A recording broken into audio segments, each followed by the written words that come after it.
بسم اللہ الرحمن الرحیم۔ حضرت سہل سعد رضی اللہ تعالیٰ عنہ سے روایت ہے کہ جناب رسول اللہ صلی اللہ علیہ وسلم کی خدمت میں ایک شخص حاضر ہوا اور عرض کیا یا رسول اللہ صلی اللہ علیہ وسلم مجھے ایسا کوئی عمل یہ کہ جب میں اس کو کروں تو اللہ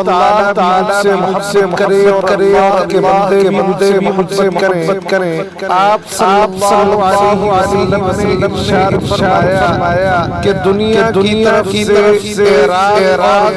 بے رخی اختیار کر لو تو اللہ تعالیٰ تم سے کرنے لگیں گے، اور جو مال جان کے پاس ہے اس سے اعراض بے رخی اختیار کر لو تو لوگ تم سے محبت کرنے لگیں گے۔